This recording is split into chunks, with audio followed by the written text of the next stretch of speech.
저는 잘 이해가 안 되는 부분들이 우리나라가 지금 정당제 민주주의를 운영하고 있는데 사실은 각 정당들이 국회에서 가장 중요한 활동을 하면서 국민의 어떤 정치적 의견을 수렴하고 또 그 수렴된 의견을 토대로 해가지고 법률을 제정해서 국민 생활의 어떤 보호를 위한 여러 가지 활동을 해야 됩니다만 그 과정에서 맨날 다수결 원칙이 부정되고 그리고 폭력을 통해 가지고 모든 문제를 해결하려든지 하는 이러한 부분들을 보면 사실은 가장 민주적이어야 될 국회가 가장 반민주적인 결과를 보이고 있다. 이것이 바로 국민들한테 전체적으로 우리나라 실정법에 대한 불신을 철회하는 것이 아닌가 그런 생각이 듭니다. 그래서 이런 부분에 있어서 우리가 법률들이나 여러 가지 규정들이 정당하려면 그 절차와 그리고 그 내용이 정당해야 된다. 이것을 말씀드리고 싶습니다. 또한 제가 추가로 말씀드리고 싶은 것은 바로 그런 법이 제대로 적용이 돼야 되고 그 권리를 부여할 수 있고 국민들의 어떤 아픈 데를 만져줄 수 있는 그런 기능을 수행해야 되는데 사실은 지금 사법부에도 상당히 문제가 있다고 생각을 합니다. 왜냐하면 우리가 사법부의 독립을 헌법이 보장하는 이유는 그만큼 사법부가 국민의 권리를 구제해주는 마지막 국가기관이라는 점에서 그들이 공정하게 재판할 수 있게 해줘야 된다는 점을 보호하기 위해서 사실은 사법부의 독립은 바로 국민의 권리를 보호하기 위한 수단과 방편으로서 사법부의 독립을 보호해 주려고 하는 것이지 사법부 구성원인 법관의 독립을 보호하는 것으로 그치는 것이 아니거든요. 그러니까 법관의 독립을 보장해서 재판이 독립적으로 진행될 수 있도록 하는 것이 국민의 권리를 보호한다고 생각하기 때문에 사법부의 독립을 보호하는 것이고 그런 점에서 봤을 때 법관은 헌법이 정한 바대로 헌법과 법률에 따라서 법적으로만 판단해줘야 돼요.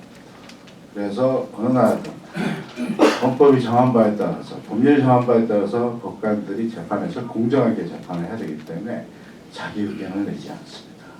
그러나 오늘날 우리 시점에서 보면 물론 법관도 개인으로서 정치적 표신을 이야기할 수 있고 개인적 의견을 얘기할 수 있습니다만 그것이 발표가 됐을 때는 그 발표된 내용에 따라서 재판이 어떤 방향으로 갈지도 모르는 그런 의심을 들게 하여서는 안 된다고 생각합니다. 그래서 공정한 재판을 위해서 그리고 스스로 독립을 지키기 위해서라도 개인의 소신이나 개인적인 발언을 자제하는 것이 사법의 역할입니다.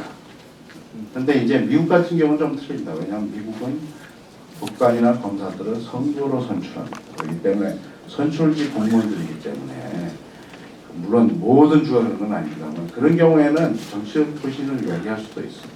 그러나 우리나라는 임명제고 사법시험이라는 시험을 봐가지고 법조인이 되는 거 아니겠습니까?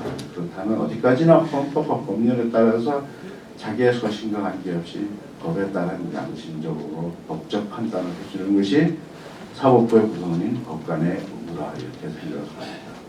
이것은 뭐냐면 사실은 우리나라 많은 국가기관들이 착각하고 있는 것이 권한을 마치 국민들의 권리와 동일하게 생각해서 하는데 국가기관의 권한이라는 것은 어디까지나 국민의 이익을 위해서 일을 해야만 되는 책임과 의무에 불과합니다. 그것을 사실은 공직에 계신 분들은 이것은 안 됩니다.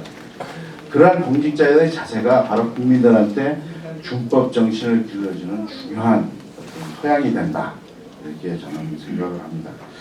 시간이 많지 않아서 제가 우리 대통령께서 간단하게 말씀을 드리고 싶어서 우리가 사실은 법치국가, 법치주의 뭐 이런 얘기를 합니다만 조금 전에 말씀드린 것들이처럼 이런 것들이 지켜지지 않으면 법치주의가 실현되지 않고 우리나라가 법치국가가 될 수 없다는 걸 다시 말씀드리고요. 그 다음에 사실 우리가 또 한편에 있어서 논란이 되는 것이 국가보안법 문제인데 지금 국가보안법 인권 침해적 요소가 거의 없어졌습니다. 왜냐하면 지난 10몇 년 동안 헌법재판소가 위헌적인 요소들, 인권을 침해할 만한 요소들은 다 위헌 판결을 내려서 회복을 시켰습니다. 그래서 어떻게 보면 굉장히 외형은 그냥 외형만 다해는 국가의 안보를 위해서 갖춰진 법일 뿐이고 실질적으로는 적용할 만한 내용이 별로 없을 정도로 해체됐습니다. 그럼에도 불구하고 우리가 왜 국가보안법이 필요하냐면 우리는 사실은 우리가 국가를 인정하지 않고 불행하지만 우리 역사에서 경험한 것처럼 우리의 적대적인 반국가 단체인 북한이 있습니다. 그렇기 때문에 우리가 어느 국가보다도 국가보안법의 형식적인 명령이라도 유지하지 않는다면 우리의 국가 안보와 관련된 방어할 수 있는 수단이 하나가 더 줄어들게 된다는 얘기입니다.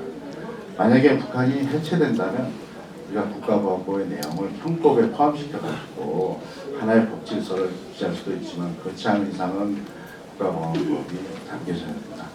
사실은 제가 무슨 진보나 보수를 떠나서 국가의 안전과 국민의 생명 그리고 권리를 보호하기 위해서라도 국가보안법은 존재해야 된다. 이렇게 지난 10년 동안 주장을 해온 겁니다. 그래서 제 의견은 분명히 국가보안법이 가지고 있는 장점이 있고 그것이 우리 역사에 있어서 정말 그 어떤 여러 가지 북한과의 관계에 있어서 중요한 역할을 하는 국가 안보와 관련된 법이기 때문에 폐지해서는 안 된다는 거였습니다. 그런 것들이 사실은 대한민국의 이 자유민주주의 소위 말하는 사실은 민주주의만이 충분한데도 불구하고 우리가 자유자로 붙이는 북한도 민주주의라는 용어를 쓰고 있기 때문에 아마 그것을 차별화하기 위해서 쓰는 것이 아닌가 생각합니다만 이 자리에서 제가 꼭 말씀드리고 싶은 민주주의는 자유와 평등이란 두 가지 이념이 핵심적인 민주주의의 이념입니다. 그래서 자유자를 안 붙이더라도 민주주의는 어디까지나 자유를 가장 중요한 요소로 생각합니다. 그럼에도 불구하고 우리가 자유민주주의라는 것은 바로 공산주의자든 사회주의자든 바로 때문에 바로 대비하기 위해서 그렇게 만들었다는 것이고 어찌됐건 우리 대한민국의 국가의 정체성은 우리가 헌법 1조 1항에도 있듯이 바로 민주공화국입니다. 거기서 민주는 진정한 민주를 의미하는 거고 북한의 인민민주주의라는 것은 사실 우리가 민주주의라는 명칭이 붙어 있습니다. 북한을 민주국가로 생각하는 사람은 아무도 없을 겁니다. 북한은 누구나 다 알고 있듯이 독재국가고 그리고 사회주의 공산주의에 기초한 아주 어떻게 보면 반인권 단체는 불법 단체입니다. 그렇기 때문에 그런 측면에서 우리가 분명히 그것은 차별해야 되지만 그렇다고 해서 우리가 대한민국의 정체성이 민주주의에 있고 그리고 우리가 하나의 장래를 위해서 통일을 하기 위해서 북한과의 관계를 설정해 놓은 것이기 때문에 그것은 그 나름대로 해야 되고 대한민국의 이런 자유민주주의에 기초하고 있는 기본 질서를 훼손시키는 그런 행위들은 규율이 돼야 된다. 통제가 돼야 된다. 그런 생각을 해봅니다. 그것이 바로 법치국가를 실현하는 일이고 대한민국 국가 정체성을 지키는 일이 아닌가 그렇게 생각합니다. 네. 오늘 아마 시간이 빡빡한 것 같습니다. 저도 하여튼 제 말씀은 이 정도 드리겠습니다. 감사합니다.